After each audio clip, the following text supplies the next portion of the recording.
नमस्कार दोस्तों। I hope आप सभी अपनी पढ़ाई बहुत मन से कर रहे होंगे। जैसा कि आप जानते हैं कि हम लोगों ने ए और बी वाले मुहावरे पहले ही पढ़ लिए हुए हैं, तो आज समय हो चुका है कि हम लोग सी वाले मुहावरे शुरू करें।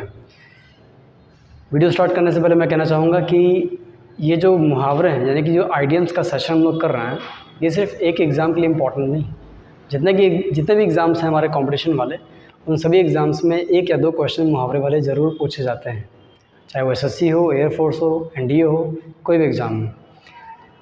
एग्ज़ाम की तैयारी करने के लिए जब मुहावरों की कमी पड़ जाती है, यानी मुहावरे जब गलत हो जाते हैं, तब 2 नंबर जब चले आते हैं, कम पड़े तो बड़ा खलता है।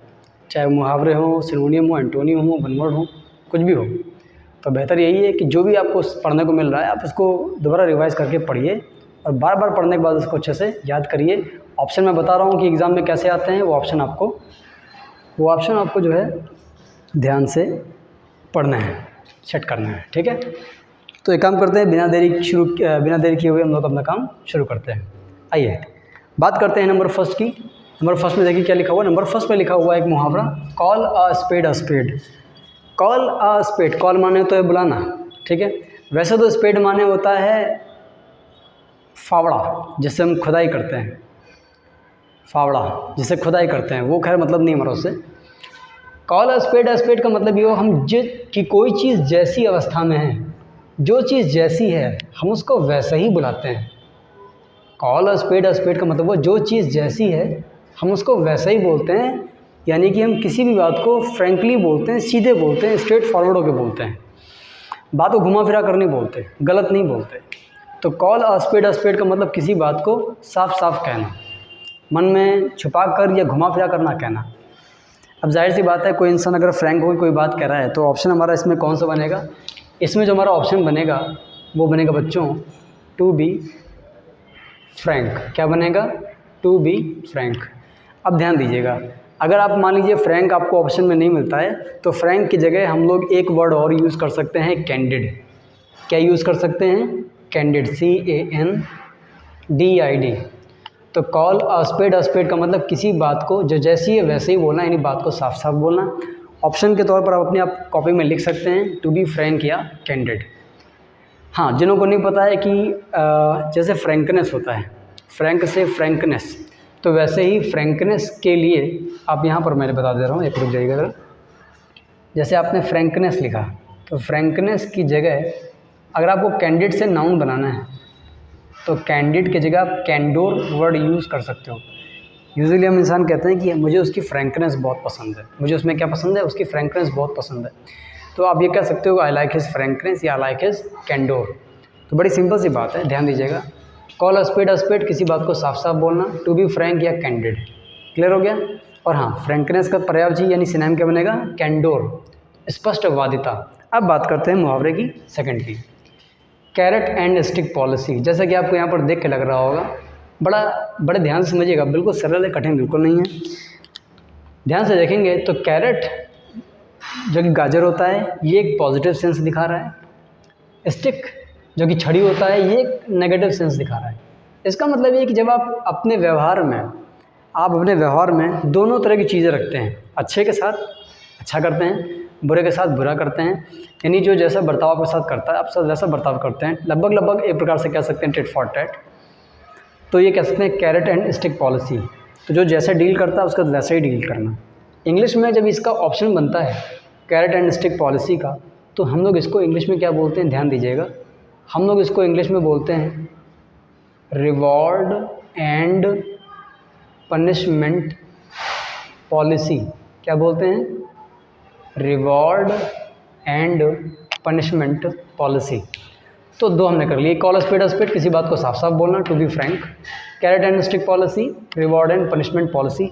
अच्छे के साथ अच्छा, बुरे के साथ बुरा। हिंदी में लिख सकते हैं अच्छे के साथ अच्छा, बुरे के साथ बुरा। अब बात करते हैं नंबर थर्ड की, कॉल इनटू क्वेश्चन। किसी बात को सवाल के कटघरे में खड़ा करना, यानी किसी बात पर संदेह करना, चुनौती देना उस चीज़ को। मैं आपको बड़ा साफ साफ बताता हूँ। अक्सर आपने लोगों को ये कहते ज़रूर सुना होगा, बहुत ध्यान सुनिएगा, अक्सर आपने लोगों को ये कहते ज़रूर सुना होगा कि आप मेरी ईमानदारी पे सवाल नहीं खड़े कर सकते। मेरा ये सेंटेंस आप ध्यान सुनिए। आप मेरी ईमानदारी पे सवाल नहीं खड़े कर सकते। इसका एग्जाम्पल देखिएगा, you can not call my honesty into question.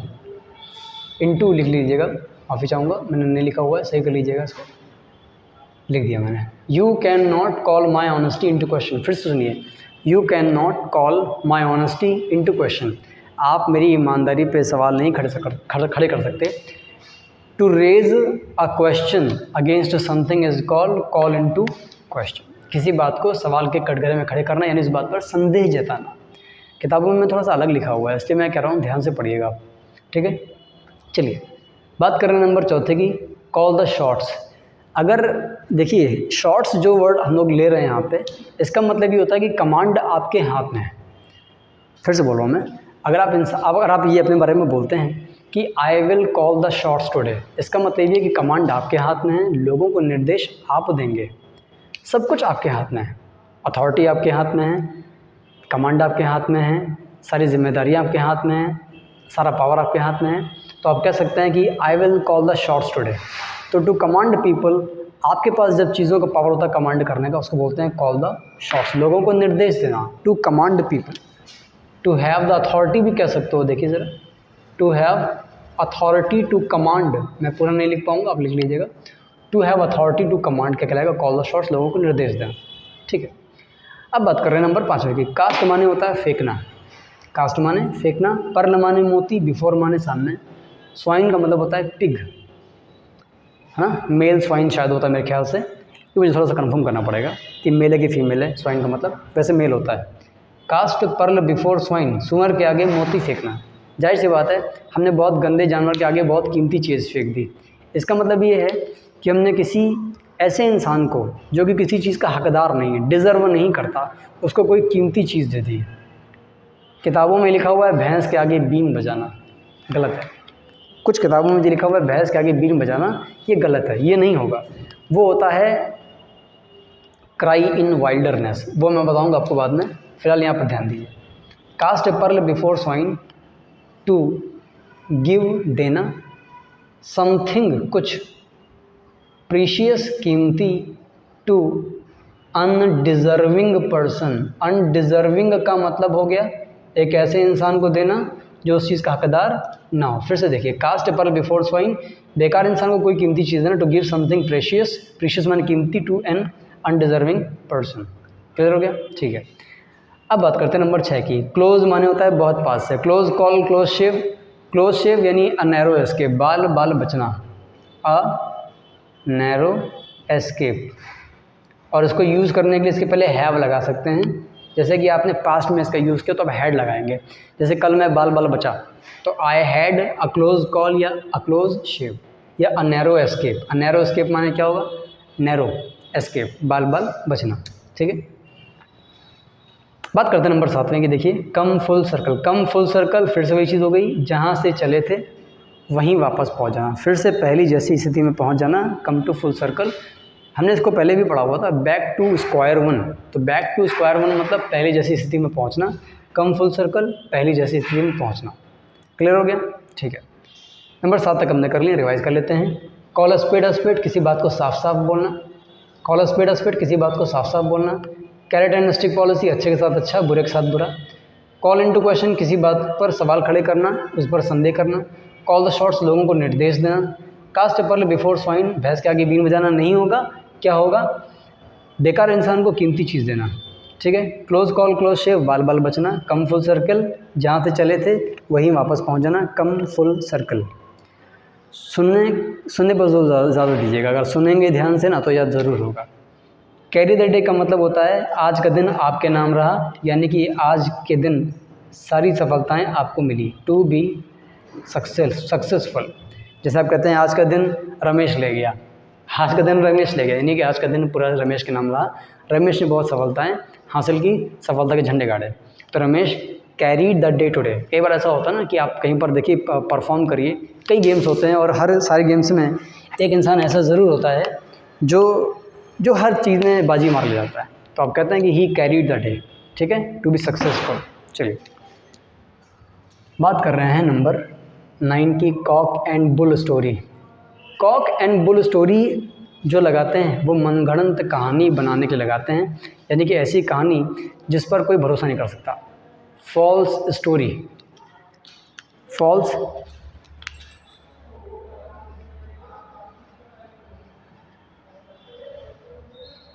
False story, झूठी कहानी, मनगढ़ंत कहानी बनाना।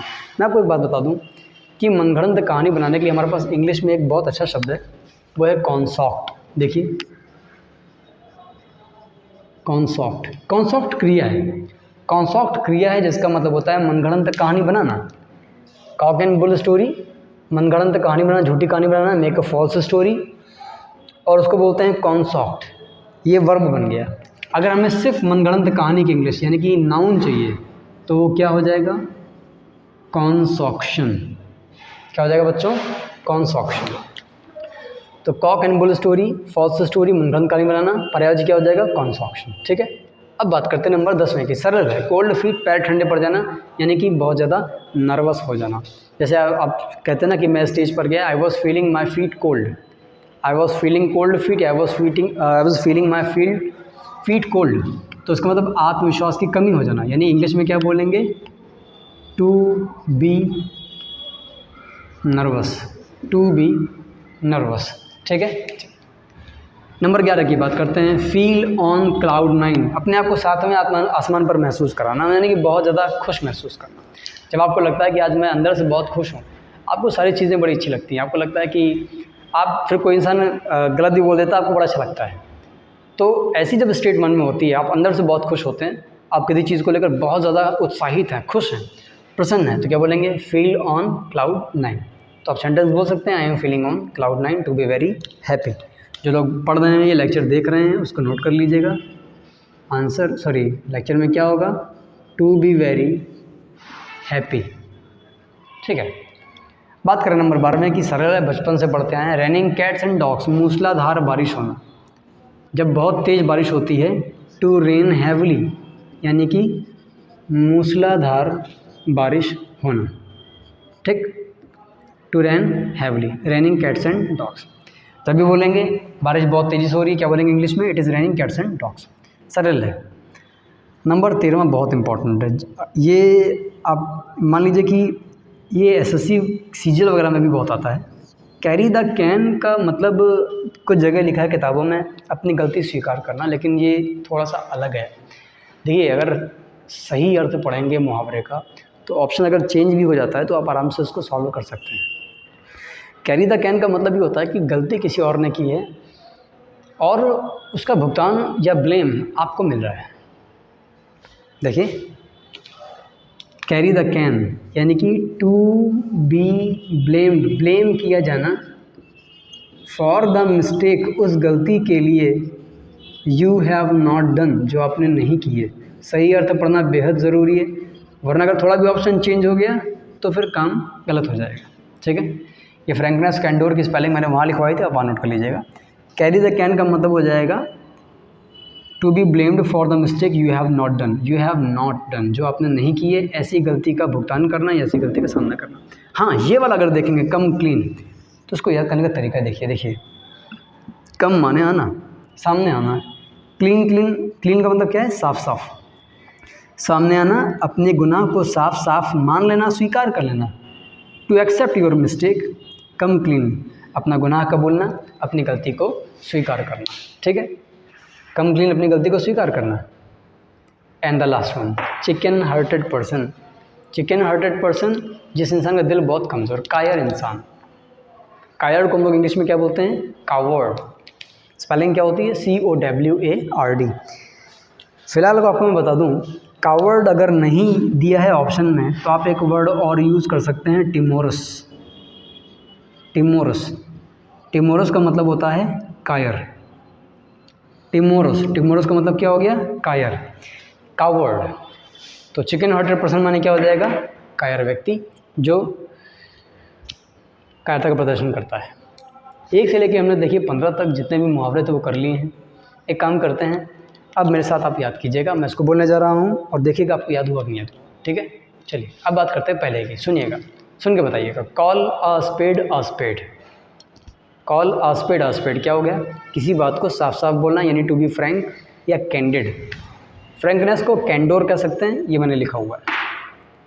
Carat and stick policy, carat and stick policy, अच्छे को अच्छा बुरे को बुरा, यानी कि reward and punishment policy, tit for tat कह सकते हैं एक प्रकार से। कॉल इनटू क्वेश्चन, किसी बात पर सवाल खड़े करना यानी किसी बात पर संदेह जताना। एग्जाम्पल मैंने बताया हुआ है कि आप मेरी माध्यम से सवाल नहीं खड़े कर सकते। You can not call my honesty into question. Call the shots, खुद शॉट्स लेना यानी कि आगे आना, लोगों को कमांड करना। Cast pearl before swine, undeserving person को, जो हकदार नहीं उसको कीमती चीज़ देना। क्लोज कॉल क्लोज शेव, बताइए क्लोज मतलब बहुत नज़दीक से, बाल बाल बच कर निकल जाना, a narrow escape. Come full circle, जहाँ से चले तो वहीं वापस पहुँचना। कैरी द डे, सफल हो जाना। कॉक एंड बुल स्टोरी, मनगढ़ंत कहानी बनाना। क्या बोलते हैं मनगढ़ंत कहानी बनाने को, बोलते हैं कॉन्सॉक्ट। क्या बोलते हैं, कॉन्सॉक्ट, CONCOCT, ठीक। Make a false story. Cold feet, आत्मविश्वास कमी हो जाना, to be nervous. Feel on the cloud 9, to be very happy. Raining cats and dogs, मूसलाधार बारिश होना। कैरी द डे, उस गलती के लिए ब्लेम किया जाना जो आपने नहीं की है। कम क्लीन, सामने आना, अपनी गलती को साफ साफ स्वीकार करना, कबूलना यानी कि कन्फेस करना। चिकन हार्टेड पर्सन, कमज़ोर व्यक्ति, जो कायरता का प्रदर्शन करता है। ठीक है दोस्तों, उम्मीद करता हूँ कि आपको ये मेरा सेशन समझ में आया होगा। ए से लेके जेड तक का जो मुहावरों का सफ़र है वो जल्दी से करेंगे। और एक बात बहुत ध्यान से सुनिएगा प्लीज़, वो ये है कि 5 वर्ड मैं पर डे, दोपहर में, देखिए शाम को मैं मुहावरों का लेक्चर डाल ही देता हूँ। 5 वर्ड का जो लेक्चर है मैं दोपहर में डालता हूँ, लगभग वही 5 से 10 वर्ड, 5 से 8 वर्ड लगभग डाल देता हूँ, धीरे धीरे मैं बढ़ा दूँगा। वो आप ध्यान से पढ़ते जाइए साथ में, क्योंकि जाहिर सी बात आप एग्ज़ाम की तैयारी कर रहे हैं तो पढ़ इसीलिए रहे हैं क्योंकि आपको चाहिए सफलता, एग्ज़ाम में सिलेक्शन चाहिए। तो वो 6 से 8 वर्ड एग्ज़ाम में जो पूछे गए हैं उनको मैं उठा के यहाँ पर पढ़ा देता हूँ, आप पढ़ लीजिए। और जिन लोगों को पढ़ने का साधन नहीं मिल रहा है उनसे शेयर करिए ताकि वो भी घर बैठे इसको पढ़ सकें। ठीक है दोस्तों, मिलते हैं कल के टर्न पे। आप इसे अच्छे से पढ़ लीजिएगा, कॉपी नोट कर लीजिएगा, नोट्स बना लीजिएगा और साथ में तैयार करते रहिएगा। तब तक के लिए धन्यवाद, थैंक यू।